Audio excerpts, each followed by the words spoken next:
Au programme de la vidéo aujourd'hui, élégance et concision. Nous allons rentrer dans cette 10e vidéo de notre cycle de vidéos sur Ruby, de Newbie à Ready, sur les fondamentaux objets en Ruby. Comment on programme de façon objet dans Ruby.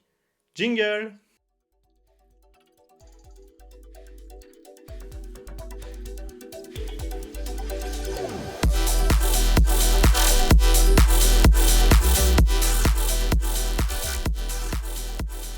Alors, si vous ne l'avez pas compris, effectivement, dans la vidéo, on va parler classe, objet, constructeur, héritage, accesseur, attribut. Donc, on rentre dans le vif du sujet. Donc, on repart de cet exemple qu'on avait vu, enfin, pas vraiment, on va voir un exemple de prototype de classe. On avait déjà vu le mot-clé classe, la structure un petit peu générale d'une classe. Donc, ça commence par classe, ça finit par end. Et puis, une méthode commence par def, elle finit par end. On avait vu cette notion de constructeur. Là, on a un constructeur qui reçoit deux paramètres. Ces paramètres, on va les forwarder à l'intérieur d'attributs de la classe, c'est-à-dire un attribut va avoir la même valeur tout au long de l'instance d'un objet à partir de cette classe. Et donc, on va voir comment on va devoir instancier cette classe pour fabriquer un objet. Et puis, on lui crée après une méthode introduce qui fait un affichage des variables, des attributs, de l'interpolation des attributs dans une phrase. La création de l'objet, par exemple, on veut créer Alice, qui est une personne. On dit Alice, affectation égale personne.new. On pourrait mettre deux points new aussi. Alors on viendra plus tard sur ces syntaxes. Parce qu'effectivement, new, en fait, ça va être une pseudo-méthode de classe qui appelle initialize, le constructeur. Donc les paramètres qu'on envoie à new sont les paramètres qu'on a sur la méthode de constructeur initialize. Donc on lui dit Alice, 30, ça va créer un objet du type personne Alice avec un nom et une âge défini. On fait pareil pour Bob. Et puis après, on va pouvoir exécuter la méthode introduce, puisque c'est une méthode qui est elle aussi dans la classe. L'instance va pouvoir l'utiliser. Donc alice.introduce, ça fait je m'appelle Alice, j'ai 30 ans. Et bob.introduce, ça fait je m'appelle Bob, j'ai 25 ans. Qu'est-ce qu'on a ici? Une définition. La définition avec le constructeur et une méthode. Et dans un prototype de classe, une instance et l'usage d'une méthode sur cette instance. Voilà. Bah là, on a vu les trois quarts de l'aspect syntaxique et sémantique des classes. Après, maintenant, toute la finesse va être dans l'utilisation complète. On va avoir deux, trois petites notions supplémentaires parce que sinon, ça va pas suffire. On repart de cet exemple personne, et puis effectivement, moi je veux pouvoir utiliser directement le nom à l'extérieur de mon objet, donc il va me falloir faire ce qu'on appelle des accesseurs sur ces attributs. Si vous avez fait du Java, par exemple, vous avez l'habitude de cette notion. Ces accesseurs, dès l'instant qu'il y a un attribut qui existe, @name ou @age, on va pouvoir lui mettre une ligne attr accessor, .name, 2.age, qui va créer automatiquement les accesseurs en lecture et écriture. Si maintenant, par exemple, j'avais un attribut sexe, qui identifie le sexe de la personne, je pourrais très bien avoir une syntaxe beaucoup moins concise en disant def sexe renvoie à sexe et def sexe égale sexe, le paramètre, et qui fait l'affectation. La syntaxe attr accessor, elle fait tout d'un seul coup. Vous en avez deux autres qui sont attr reader, attr writer qui permettent de le faire de façon différenciée. Si vous ne voulez que des accesseurs en lecture seule, bah vous allez faire un attr reader. Donc maintenant, je peux faire Alice égale personne de .new Alice 30 et je peux faire un puts de Alice.name qui va me renvoyer Alice puisque c'est ce qu'on a fait à l'initialisation. Donc voilà, je vous ai mis aussi la syntaxe pour attr reader, attr writer. Ok, on continue. Donc maintenant, qu'est-ce qu'on a comme vocabulaire? Accesseur, constructeur, on a déjà vu. Les accesseurs explicites, alors on fait pas, ça c'est une bad way, c'est pas une Ruby way pour le coup. Et puis les instances comme tout à l'heure. Et puis enfin l'usage, l'appel de l'accesseur directement sur le container que peut former la référence à l'objet. Maintenant, ce qu'on va regarder, c'est les méthodes d'instance et de classe. Là, jusqu'à présent, ce qu'on a vu, ce sont des méthodes qui ne sont utilisables que sur les instances d'un objet de la classe donnée. Maintenant, ce qui nous intéresse, et on va voir plus tard quand on fera des design patterns ou des choses comme ça, on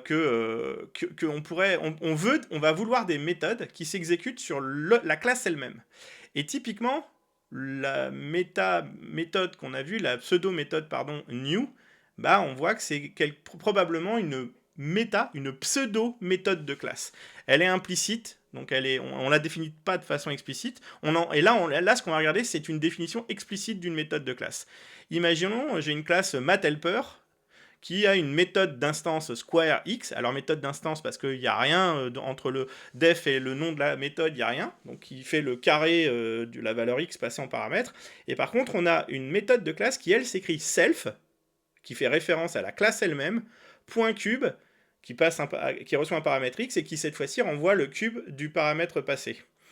Donc si je fais helper, si je fais une instance de mathhelper, mathhelper.new, donc j'ai pas de constructeur, donc là j'ai juste new, j'ai pas besoin de passer de paramètres, puisqu'il n'y a pas de constructeur qui attend un paramètre, ça va me permettre de faire helper.square 4 et ça renvoie 16. Par contre, effectivement, je vais pouvoir faire aussi, directement, sans avoir à instancier l'objet, appel à la méthode cube directement en préfixant la classe, donc c'est un appel explicite de méthode de classe, qui elle va me permettre d'exécuter directement la méthode cube. Je n'ai pas besoin de faire une instance de la classe mathhelper pour utiliser la méthode cube, il faut simplement que je donne de façon explicite le container sur lequel ça s'exécute, c'est-à-dire la classe mathhelper. Donc, là c'est la classe, méthode d'instance, méthode de classe, elle est un peu plus bas, excusez-moi. Et puis ici, j'ai une instance pour pouvoir exécuter square, qui est une méthode d'instance, et effectivement, à la fin, l'utilisation de la méthode de classe. Il y a un petit problème sur mon slide, je m'excuse. Alors maintenant, on va parler d'héritage. Oui, en Ruby, on peut faire des héritages. Imaginez, j'ai une classe du type animal, qui a des accesseurs et donc des attributs. Est-ce qu'il est carnivore? Est-ce qu'il est poilu? D'accord? Est-ce qu'il a un pelage? Et donc, par défaut, je dis que mon animal, par défaut, il est pas carnivore, mais par contre, il a un pelage. Et puis, quand il parle, il dit « je suis un animal ». C'est un peu bizarre comme animal, mais on va faire avec. Donc ça, c'est ma classe parent. Je peux dire que j'hérite un chien de la classe animal qui va reprendre tous les paramètres déjà initialisés, tous les attributs déjà initialisés de la classe animal, mais qui va les surcharger. Alors, comment il fait? Dans le constructeur, si je lui dis « super », ça veut dire « réexécute le constructeur de la classe parent » à cet endroit. Donc là, il y a tout le passage de paramètres qu'il faudra respecter aussi si jamais il y avait des paramètres, mais dans mon cas d'exemple, j'en ai pas. Et par contre, je vais surcharger la méthode speak. Cette fois-ci, il va faire ouf, puisque c'est un chien. Et puis, il devient carnivore. Donc carnivore avait été initialisé dans le constructeur de l'animal à false, mais moi, j'exécute le constructeur en faisant super, et juste derrière, je lui dis non, t'es carnivore, d'accord? Pour le poisson, là, je fais différemment. Je surcharge speak en lui faisant faire bloop, et je viens exécuter mon constructeur initial en faisant super, et par contre, je lui dis non, mais t'as pas de pelage, hein, toi, t'as des écailles, d'accord? Donc là, j'ai une deuxième classe fille, j'ai fait des surcharges avec l'appel du constructeur, et puis si je fais l'appel, donc si je fais puts animal.new.speak, je suis un animal. Par contre, j'instancie un chien et un poisson, donc Dingo et Nemo. Et si je fais puts Dingo, il fait ouf. Si je demande quelles sont les caractéristiques via les accesseurs de Dingo, carnivore et côte, il me dit qu'il est carnivore et poilu. Et puis mon Nemo, évidemment, lui, il n'est pas carnivore. Et en plus, il est pas poilu, il a des écailles. Donc là, on voit tout l'intérêt de l'héritage.